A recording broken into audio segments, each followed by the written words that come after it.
அனைவருக்கும் வணக்கம். நான் ஜோதிடர் தமிழரசன் பேசுகிறேன். இந்த சேனல் ஃபஸ்ட் டைம் பார்க்குறவங்களா இருந்தீங்கன்னா சப்ஸ்கிரைப் பண்ணிக்கோங்க, பெல் பட்டனை கிளிக் பண்ணிக்கோங்க, ஆளுங்கிற ஆப்ஷன் இருக்கும், அதையும் சூஸ் பண்ணிக்கோங்க. அப்போ தான் நாங்கள் போடுற பதிவுகள் எல்லாமே உங்களை வந்து சேரும். இன்றைக்கி நம்ம இந்த பதிவில் பார்க்க போகிற தலைப்பு நட்சத்திர பலன்கள். நட்சத்திர பலன்கள் பற்றி தான் நம்ம இந்த பதிவில் டீட்டெயிலாக தெளிவாக பார்க்க போகிறோம். அந்த வரிசையில் திருவாதிரை நட்சத்திரத்தை பற்றி பார்க்க போகிறோம். திருவாதிரை நட்சத்திரம் மிதுன ராசியில் இருக்கும். திருவாதிரை 1, 2, 3, 4 1ஆம் பாதம், 2ஆம் பாதம், 3, 4ஆம் பாதம் உள்ளடக்கிய ராசி தான் இந்த மிதுன ராசி. ஏன்னா ஒரு சில நட்சத்திரம் வந்து பார்த்திங்கன்னா 2 ராசிக்கு வரும். ஆனால் திருவாதிரை வந்து ஒரே ஒரு ராசி தான், மிதுன ராசி தான். உடைப்படாத நட்சத்திரங்கள் ஒரு சில இது இருக்குது. அந்த ஒரு வரிசையில் தாங்க திருவாதிரை நட்சத்திரம் வரும். உடைப்படாத நட்சத்திரம் 4 பாதங்கள், முழுமையான பாதங்கள் உள்ளடக்கிய ராசி மிதுன ராசி வரும். அப்போ இந்த திருவாதிரை நட்சத்திரக்காரங்களோட கேரக்டர் என்ன, உங்களோட குணாதிசயம் என்ன, நீங்கள் எப்படி இருப்பீங்க, உங்கள் லைஃப் என்னென்ன விஷயங்கள்லாம் நடக்கும், என்னென்ன தசாபுத்தி போகும், என்னென்ன கிரகங்களோட தாக்கத்தில் இருப்பீங்க, நீங்கள் வணங்க வேண்டிய தெய்வ வழிபாடு, என்ன தெய்வத்தை வழிபடலாம், எல்லாமே இந்த பதிவில் டீட்டெயிலாக தெளிவாக பார்த்துடலாம். திருவாதிரைனாலே பார்த்திங்கன்னா அது ராகுவினுடைய நட்சத்திரம், ராகுவோட நட்சத்திரம். ராகு வந்து பாம்பினுடைய தலைப்பகுதி. திருப்தி இல்லாத கிரகமே பார்த்திங்கன்னா ராகு தான். ஒரு ஆழமான இருட்டு, சனியை விட ஒரு ஆழமான இருட்டு. சனியே ஒரு இருள் கிரகம் தான், அதை விட ஒரு ஆழமான இருட்டுன்னு பார்த்தீங்கன்னா உங்களுக்கு திருவாதிரை நட்சத்திரம் தான், ராகுவோட நட்சத்திரம். ஆழ்ந்து சிந்திப்பாங்க. எந்த ஒரு விஷயத்தையும் வந்து பார்த்திங்கன்னா ஆழ்ந்து சிந்திக்கக்கூடிய நட்சத்திரம் தான் திருவாதிரை நட்சத்திரக்காரர்களாக இருப்பாங்க. பிடிவாத குணம் கிட்ட அதிகமாக இருக்கும். அவ்வளோ சீக்கிரம் கோபம் வராது, ஆனால் வந்த மாதிரி இருக்கும். பிடிவாத குணம், கோபம் இதெல்லாமே உங்களுக்கு அதிகமாக இருக்கும். நிறைய பேர் வந்து பார்த்திங்கன்னா இந்த திருவாதிரை நட்சத்திரக்காரங்க வந்து பார்த்திங்கன்னா ஏதோ ஒரு ஆராய்ச்சி பண்ணிகிட்டே இருப்பாங்க, ஏதோ ஒரு தேடுதலில் இருந்துகிட்டே இருப்பாங்க. ஏன்னா அவங்க வந்து அவ்வளோ சீக்கிரம் எதுவுமே திருப்தி அடைய மாட்டாங்க, ஏதோ ஒன்று செஞ்சுட்டே இருப்பாங்க. அவங்க ஐடி ஃபீல்டில் இருக்கவங்க, இந்த கம்ப்யூட்டர் ஃபீல்டில் இருக்கவங்களாம் பாருங்கள், ஐடி ஃபீல்டில் இருக்கவங்க, இந்த கவர்மெண்ட் ஜாப்பில் இருக்கவங்களாம் பாருங்கள் திருவாதிரை நட்சத்திரக்காரங்களாக இருப்பாங்க. ஏதோ ஒன்று ஒர்க் அவங்களுக்கு இருந்துகிட்டே இருக்கும். ராகுங்கிறது வந்து பார்த்திங்கன்னா வேகமாக நகரக்கூடிய பிளானட் தான், ஒரு ஆக்ரோஷமாக நகரக்கூடிய கிரகம் தான் ராகு. அப்போ அந்த நட்சத்திரத்தில் பிறந்தவங்களுக்கு கண்டிப்பாக அந்த ராகுவோட அந்த கேரக்டர் கண்டிப்பாக அவங்ககிட்ட நிச்சயமாக இருக்கும்.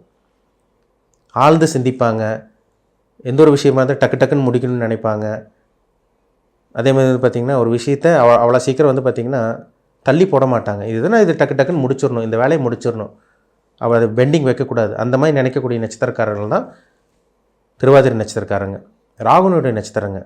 ஏதோ ஒன்று அவங்க வந்து பார்த்திங்கன்னா ஏதோ ஒரு விஷயத்தில் அவங்க வந்து ஈடுபட்டுகிட்டே இருப்பாங்க, வேலை செஞ்சுட்டே இருப்பாங்க. ஆனால் குழப்பவாதிகள் கூட.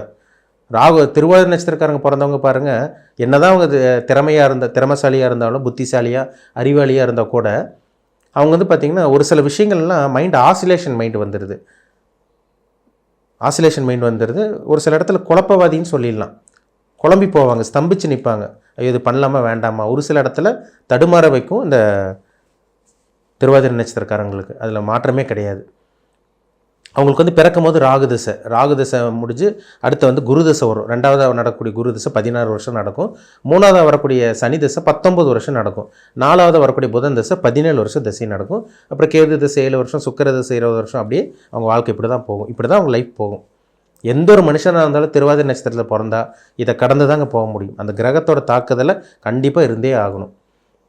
அப்போ பிறக்கும் போது ராகு தசை. ஒரு சில பேர் பிறந்ததுலேருந்து பாருங்கள் கஷ்டப்படுவாங்க, ஒரு சில பேர் பிறந்ததுலேருந்து பாருங்கள் கஷ்டப்படுற ஃபேமிலியாக இருக்கும். அதுக்கப்புறம் அந்த குரு தசையில் டெவலப் ஆவாங்க. அந்த 18, 19, அது 15 வயசுக்கு மேலே ஒரு சில பேருக்கு டெவலப்மெண்ட் இருக்கும். ஒரு சில பேர் பிறந்ததுலேருந்தே நல்ல சொத்து பத்து, அவங்க பேரண்ட்ஸ் நல்ல ஒரு பணக்காரங்களாக இருக்கிறவங்க வந்து பார்க்க முடியுது. ஏன்னா ராகுங்கிறது வந்து பார்த்திங்கன்னா பிரம்மாண்டத்துக்கு உண்டான கிரகம், ஆசைக்கு அதிகரிக்க கிரகமே ராகு தான், போகக்காரகன்னு சொல்லுவாங்க.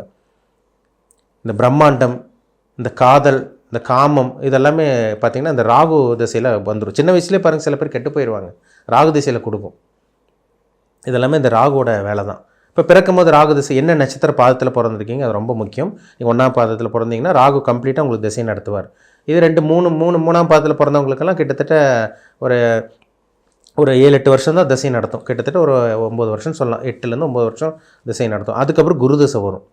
அந்த குரு திசை வந்து ஜாதகத்தில் என்ன இடத்துல இருக்குது ரொம்ப முக்கியம். அந்த குரு தசை தாங்க ரொம்ப முக்கியம். ஏன்னா பணத்தை கொடுக்குற கிரகம் குரு, தங்கத்துக்கு அதிபதி குரு, புத்திரத்துக்கு அதிபதியே குரு தான். அதாவது புத்திர காரகன்னு சொல்கிறாங்க பார்த்தீங்களா, குழந்தைக்கு அதிபதி குரு, தங்கத்துக்கு அதிபதி குரு, அதே மாதிரி பார்த்திங்கன்னா செல்வத்துக்கு அதிபதி குரு, பணத்துக்கு அதிபதியே குரு தான். ஜாதகத்தில் குரு கெட்டு போயிட்டாருன்னா பணம் உங்களுக்கு நிலைக்காது. புத்திர பாக்கியத்தில் தடை ஏற்படும். தங்கம் உங்களுக்கு நினைக்காது. குரு கெட்டு போனவங்களாம் பாருங்கள், உடம்புல தங்கமே ஒட்டாது. குரு அஸ்தமனமாயோ இல்லை நீச்சமாயோ கெட்டு போய் சனியோடையோ ராகுடையோ எல்லாம் சேர்ந்துட்டாருன்னா அவங்க உடம்புல தங்கமே ஒட்டாதுங்க. பார்த்தோன்னே சொல்லிடலாம், உங்கள் ஜாதகத்தில் உங்களுக்கு கோல்டு செட் ஆகும் இல்லை வெள்ளி தான் செட் ஆகுமான்னு பார்த்தா சொல்லிடலாம். இதெல்லாம் இந்த குரு நல்லா இருக்கணுங்க. குரு நல்ல ஒரு இடத்துல இருந்தால், இப்போ நீங்கள் பார்த்தீங்கன்னா குரு எந்த இடத்துல லக்னக்காரங்களுக்கு நல்லது பண்ணுவார், நீங்கள் மிதன ராசின்னு தெரிஞ்சிருச்சு. இப்போ நீங்கள் மேஷ ராசியாக இருந்து இப்போ குரு 9ஆம் இடத்துல இருந்து இல்லை நல்ல கிரகத்தோடு சேர்ந்தாருன்னா குரு திசை 16 வருஷம் யோகத்தை செஞ்சிடும். சின்ன வயசில் பணக்காரனாக மாறிடுவாங்க. இதே சிம்ம லக்னத்தில் பிறந்தவங்களுக்கு குரு ராஜயோகத்தை பண்ணும். கடக லக்னத்தில் பிறந்தவங்களுக்கு குரு அருமையாக இருக்கும். அவர் 6ஆம் அதிபதியாக இருந்தால் கூட நல்ல ஒரு வேலை, நல்ல ஒரு முன்னேற்றம், அப்படி இப்படி பதவி உயர்வு அப்படி இப்படின்லாம் கொடுத்துரும். தனுசு மீன லக்னக்காரங்களுக்கு பரிபூர்ண ராஜயோகாதிபதி குருங்கிறனால கண்டிப்பாக இந்த தனுசு மீன லக்னக்காரங்களுக்கு கண்டிப்பாக குரு தசை வந்துச்சுனாலே நிச்சயமாக யோகத்தை செய்யுங்கிறதுல சந்தேகமே கிடையாது. 3ஆவது வரக்கூடிய சனி தசை, இந்த சனி தசை தாங்க ரொம்ப முக்கியம். நடுத்தர வயதில் வரும். கிட்டத்தட்ட ஒரு 25-30 வயசுக்கு மேலே அந்த சனி தசை வரும். அந்த சனி எங்கே இருக்கார், உங்கள் லக்னத்துக்கு ஒரு நல்லவரா கெட்டவரா? சிம்ம லக்னக்காரங்களுக்கும் கடக லக்னக்காரங்களுக்கும் சனி கெட்ட ஸ்தானத்தில் மட்டும் இருந்துட்டாருன்னா அந்த 19 வருஷம் சனி புழிஞ்சு எடுத்துரும் சனி. அப்போ சனி திசையில் யோகத்தை அடையணுன்னா அந்த சனி நல்ல ஒரு இடத்துல இருக்கணும். நல்ல இடத்துல இருந்தால் தான் நல்ல விஷயங்கள் அனுபவிக்க முடியும். இப்போ நீங்கள் சனி பார்த்திங்கன்னா எந்த லக்னக்காரங்களுக்கு நல்லது பண்ணுவார்? மிதன லக்னக்காரங்களுக்கு நல்லது பண்ணிடுவார். ரிஷப லக்னத்துக்கு பரிபூர்ண ராஜயோக அதிபதி. கன்னி லக்னக்காரங்களுக்கு கூட சனி திசை யோகத்தை செஞ்சிடும். துலாம் லக்னத்துக்கு பரிபூர்ண ராஜயோக அதிபதி. விருச்சக லக்னக்காரங்களுக்கு கூட சனி திசை நல்லா தான் பண்ணுது. இது தனுசு மீன லக்னக்காரங்களுக்கு சனி ஒரு மீடியமான கிரகமாக இருக்கிறதுனால பெருசாகவும் கொடுக்கவும் செய்யாது, உங்களை கீழேயும் கொண்டு போயிடாது. ஒரு மீடியமான ஒரு டீசெண்டான லைஃப் அந்த சனி திசையில் கண்டிப்பாக கொடுக்கும். அடுத்து புதன் திசை. ஒரு சில பேர் பாருங்கள், அந்த 4ஆவது வரக்கூடிய புதன் திசையில் மிகப்பெரிய தொழிலதிபராக மாறுறதை பார்க்க முடியுதுங்க. 4ஆவதாக புதன் திசை வரும். அந்த புதன் திசையில் பாருங்கள், பிஸ்னஸ் மேனாக மாறி இருப்பாங்க. கொடுக்கல் வாங்கல் தொழில் பிஸ்னஸ் பண்ணிகிட்டு இருக்கவங்க, வியாபாரம் பண்ணிகிட்டு இருக்கவங்க, பெரிய பெரிய தொழில் பிஸ்னஸ் பண்ணிகிட்டு இருக்காங்க பார்த்தீங்களா, அவங்களுக்கெல்லாம் அந்த புதன் திசை நடக்கும். 4ஆவது நடக்கக்கூடிய புதன் திசை நடக்கும். ஆனால் அந்த புதன் கெடாமல் இருக்கணும். சனியோட சேர்ந்துட்டாலோ இல்லை செவ்வாயோட சேர்ந்துட்டாலோ ராகோட சேர்ந்துட்டாலோ புதன் கம்ப்ளீட்டாக கெட்டுருவார். 17 வருஷம் நீங்கள் பிஸ்னஸ் பண்ணாலும் கூட மிகப்பெரிய கடங்காரனாக கொண்டு போய் இந்த புதன் தள்ள வச்சிரும். அப்போ புதன் எந்த இடத்துல இருக்கார், நல்ல ஒரு இடத்துல இருந்தால் சிறப்பான பலனை கொடுத்துரும். அப்போ இந்த மாதிரி தாங்க கிரகங்கள் நம்மளை கொண்டு போகும். இந்த மாதிரி தான் அவங்க லைஃப் போகும். திருவாதிரை நட்சத்திரக்காரங்களோட வாழ்க்கை இப்படி தான் போகும். வணங்க வேண்டிய தெய்வம் என்னன்னு கேட்குறாங்க. திருவாதிரை நட்சத்திரக்காரங்க வணங்க வேண்டிய தெய்வம் என்னன்னு கேட்குறாங்க. ராகு. திருவாதிரை நட்சத்திரத்துக்கு பார்த்திங்கன்னா அதிதேவதை பார்த்திங்கன்னா ராகு பகவான். அதாவது திருவாதிரை நட்சத்திரம் ராகுவோட நட்சத்திரம் தான். ராகு கூட பார்த்திங்கன்னா என்ன தெய்வம் வழிபடலான்னு கேட்டிங்கன்னா நீங்கள் துர்க்கையம்மன் வழிபாடு, வெள்ளிக்கிழமை துர்க்கையம்மன் வழிபாடு பண்ணுறது நல்லது. பெண் தெய்வ வழிபாடே உங்களுக்கு சிறப்பான பலனை கொடுத்துருங்க. நாகர் வழிபாடு இதெல்லாம் பண்ணுறது ரொம்ப நல்லது. அதேமாதிரி பார்த்திங்கன்னா ராகுனுடைய ஸ்தலம் எங்கே இருக்குன்னா திருநாகேஸ்வரம். திருநாகேஸ்வரம் எங்கே இருக்குது உங்களுக்கு பார்த்திங்கன்னா கும்பகோணத்துட்டு இருக்குது. வருஷத்துக்கு ஒரு தடவை திருநாகேஸ்வரம் போய் வழிபடுறது உங்களுக்கு சிறப்பான பலனை கொடுக்கும். பொதுவாகவே திருவாதிரை நட்சத்திரக்காரங்க அந்த பாம்பு அடிக்கிறது, அந்த விஷ ஜந்துக்கள் எல்லாம் அடிக்கிறதெல்லாம் பண்ணவே கூடாது. நீங்கள் அந்த மாதிரி ஏதோ இருந்துச்சுன்னா நீங்கள் நாகர் வழிபாடு, அந்த மாதிரி ஏதோ ஜாதகத்தில் ஏதோ தோஷங்கள் அந்த மாதிரி இருந்துச்சுன்னா நீங்கள் பார்த்திங்கன்னா திருநாகேஸ்வரம் வருஷத்துக்கு ஒரு தடவை போகிறது நல்லது. அதே மாதிரி காளகஸ்தி திருப்பதி பக்கத்தில் இருக்குது. காளகஸ்திக்கு போய் நீங்கள் வருஷத்துக்கு ஒரு தடவை வழிபடுறதும் சிறப்பான பலனை கொடுக்கும். முக்கியமாக பெண் தெய்வ வழிபாடுங்க. பெண் தெய்வ வழிபாடு பார்த்திங்கன்னா உங்களுக்கு துர்க்கையம்மன் வழிபாடு இதெல்லாம் வெள்ளிக்கிழமை பண்ணுறது நல்ல ஒரு விஷயமாக உங்களுக்கு இருக்கும். சரிங்களா? உங்கள் தனிப்பட்ட ஜாதகத்தில் என்ன தசாபுத்தி போகுதுன்னு பாருங்கள், ரொம்ப முக்கியம்.